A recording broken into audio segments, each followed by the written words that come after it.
Se o seu bebê parou de comer depois que completou 1 ano de idade e não come mais da mesma forma como ele comeria antes, calma. Eu tô aqui para te ajudar a lidar com essa situação que é nova para você e que com certeza te traz aí aquela tensão desnecessária para esse momento de vida do seu filho. Eu quero conversar com você hoje sobre o porquê que isso acontece e como a gente pode lidar com isso de forma saudável e respeitosa. Mas antes de tudo, me apresentar, é claro, muito bem-vindo ao meu canal. Meu nome é doutora Paula Brandão, eu sou pediatra e a minha grande missão aqui é te ajudar a transformar a forma como seu filho lida com o alimento.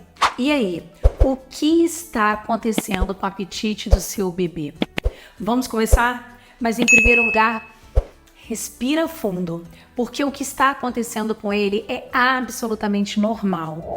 E a propósito, fica comigo até o final do vídeo, porque eu vou falar para vocês sobre como uma família que era assistida por mim conseguiu contornar essa situação do apetite sem maiores estresses, maiores dificuldades. Fica até o final que eu vou deixar essa dica para você. Isso porque quando o seu filho vai se aproximando de 1 ano de idade, ele começa a apresentar alguns saltos no desenvolvimento que estão relacionados àquela transição que ele fez lá atrás, dos alimentos líquidos para os alimentos sólidos e agora para essa fase de engatinhar, rolar, para a fase de caminhar. Isso causa algumas alterações no apetite de algumas crianças e é absolutamente normal. Hoje eu vou falar para você como lidar com essa situação. Quando o bebê completa 12 meses de vida, ele começa a testar a sua própria autonomia. Ele quer entender até onde vão os seus limites. O importante é que nesse momento você não encare essa perda de apetite ou até mesmo, na hora das refeições, aquela recusa seletiva a determinados alimentos que ele já comia antes com um retrocesso. 3, 2, 1, continuação, gravado.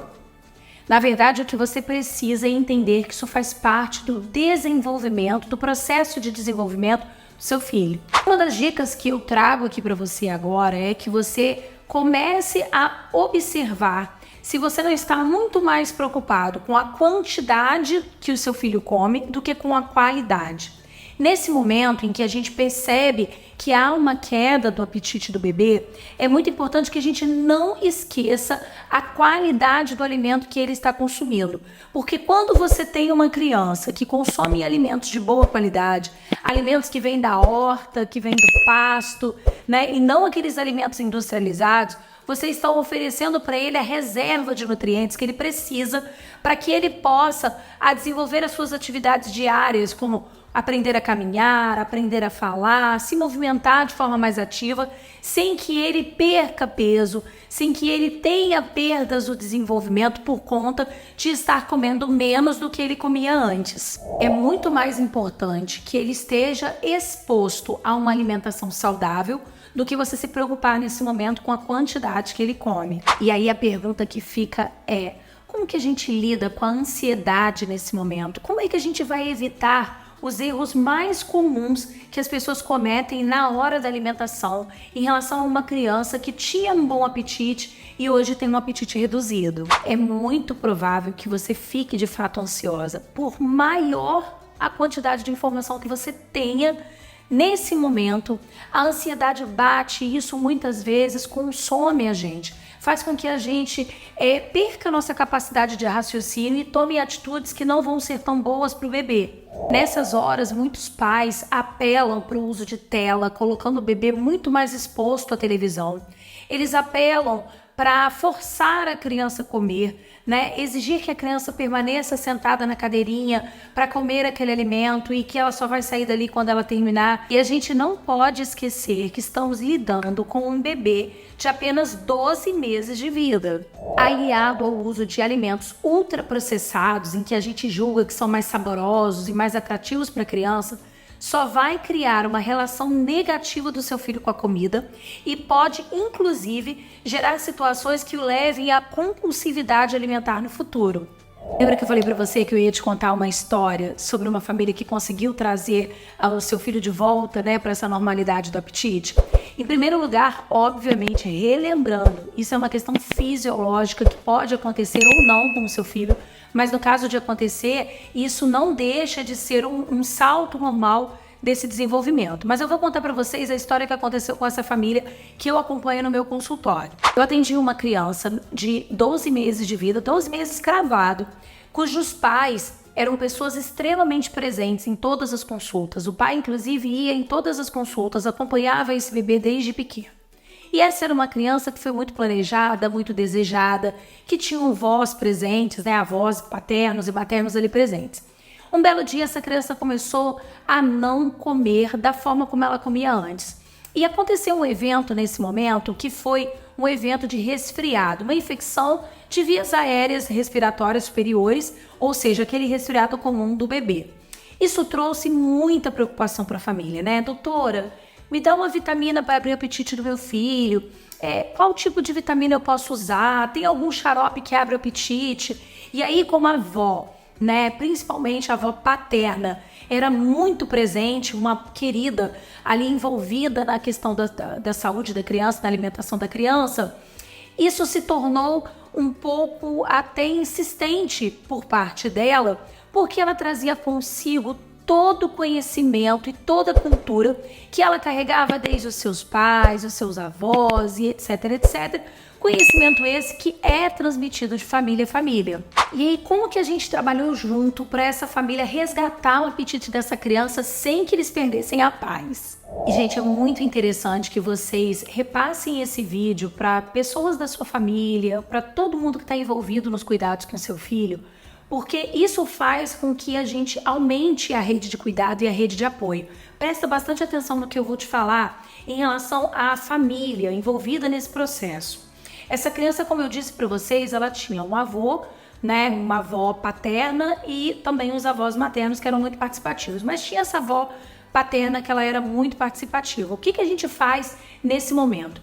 A gente envolve as pessoas que são cuidadoras, que estão ali naquele momento, com os cuidados das crianças, né? Nesse bebê, inclusive, eu solicitei à mãe que trouxesse essa avó numa consulta para que a gente pudesse conversar e a gente pudesse falar sobre ela.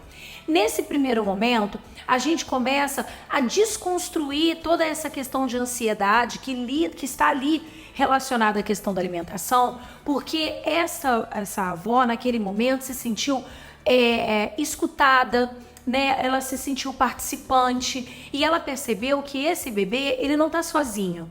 Ele está comigo enquanto pediatra, ele está com a mãe, está com o pai, tem toda a família que está ali envolvendo. Então, se a gente começa a neutralizar essa ansiedade, um segurando na mão do outro e entendendo que isso é um momento da vida da criança, as chances da gente conseguir reverter essa situação de uma forma positiva, sem traumas, é muito maior. E quando eu digo traumas, eu estou me referindo àquela questão que eu falei para vocês mais lá no início do vídeo, relacionada às compulsões alimentares que podem vir no futuro. Então segura aí que eu vou continuar. A exposição contínua dos alimentos é muito importante nesse momento. Então o que a gente conversou e qual foi o nosso acordo? A criança continuaria recebendo os mesmos alimentos que ela já comia antes, que ela gostava de comer antes, claro que numa porção menor para não haver desperdício de alimento, mas sendo ali reapresentada diariamente, todos os dias na sua alimentação. Mas a sua necessidade alimentar, a gente sabe que nessa fase ela pode ser diminuída, porque a gente chama que a criança tem reserva, né? Então, nesse caso, sendo ela uma criança que estava com seu crescimento e desenvolvimento adequados para a sua idade, ela começou a comer um pouco mais daqueles alimentos que ela gostava mais e dava aquela beliscadinha naqueles alimentos que ela já uma vez comeu, mas que naquele momento não comia mais. A família mais tranquilizada, respeitavam esse momento e aceitavam que a criança deixasse no prato naquele momento. Assim, a quantidade de comida foi sendo ajustada no prato a cada refeição. Essa variedade de alimento continuou sendo exposta para a criança, respeitando-se a saciedade, ou seja, a partir do momento em que a criança apresentava sinais de que ela estava saciada. O que que é isso? Ela começa a querer bagunçar a comida na mesa, começa a querer jogar as coisas no chão, afasta a colher, vira o rostinho, fecha a boquinha, né? Isso tudo são sinais de que a criança está mostrando naquele momento de que ela não quer mais aquele alimento. Conversamos, nos acalmamos e entendemos que isso é parte do processo, ok? Isso aconteceu numa consulta só, gente? Não, de jeito nenhum. Isso tem todo um acompanhamento. E assim foi feito. Segura aí que eu vou continuar. A família seguiu comendo junto com a criança. Criança na mesa, família na mesa. Ora mãe e pai, ora apenas a mãe, ora a avó materna, ora a avó e o avô paterno. Cada momento era uma pessoa na mesa. E eles começaram a identificar pessoas com que a criança comia um pouco mais, comia um pouco menos, e começaram a fazer uma troca entre eles de como eles faziam. Sempre um respeitando a opinião do outro. Isso foi uma questão que foi crucial para que a gente tivesse sucesso em relação a essa criança. Respeitar a cultura que aquela avó trazia, respeitar o conhecimento que aqueles avós, né, tinham para consigo, e aos poucos ir mostrando para eles que essa criança ia conseguir sair disso tudo sem que a gente precisasse apelar para a indústria farmacêutica e que em nada ia resolver esse problema. Porque a gente sabe muito bem que esses xaropes para abrir apetite, essas vitaminas que são vendidas com a promessa de fazer com que a criança coma mais, podem, em alguns casos, até aumentar o apetite da criança, mas com efeitos colaterais que eu tenho certeza que você não deseja. E aí, qual é a conclusão que eu trago para vocês? Essa criança teve a sua individualidade, o seu desenvolvimento neurológico, o seu momento respeitado. Essa família se respeitou, essa família acompanhou o processo confiando no profissional que estava ali junto com elas acompanhando o processo. Conclusão, essa criança comeu menos do que ela comia antes, não abriu o apetite para ficar com uma fome de leão, mas continuou a crescer nos gráficos de ganho de peso, nos gráficos de crescimento, na mesma velocidade que ela já crescia antes. E qual é a grande sacada que eu trago para você nesse momento? Não há necessidade de manter a barriga do seu filho estufada, ele sempre comendo muito, cada dia comendo um prato maior do que o outro. A perda de apetite depois de 1 ano de idade é fisiológica e isso não vai comprometer o crescimento do seu filho, salvo em situações em que ele venha apresentar algum problema de saúde, alguma situação de doença que seja diferente daquela gripezinha que eu falei para vocês no início desse caso, mas que de fato venha a comprometer porque essa criança venha a ser consumida pela doença.